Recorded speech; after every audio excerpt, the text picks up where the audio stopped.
છોટાઉદેપુર જિલ્લાના ત્રણેય ધારાસભ્યોની રજૂઆતને પગલે છોટાઉદેપુર જિલ્લાને જવાદોરી સમાન નહેરોની આધુનિકીકરણની કામગીરી ₹225 કરોડના ખર્ચે ખાતમુહૂર્ત આગામી તારીખ 5ના રોજ કરવામાં આવશે।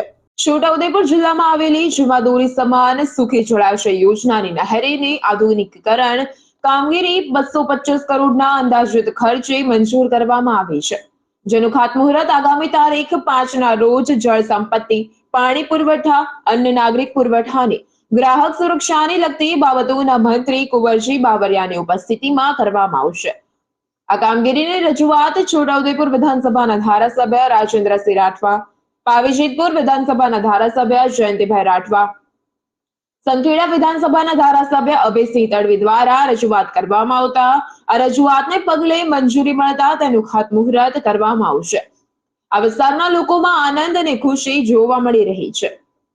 Rehan Patel, GTV news, Chhota Udepur.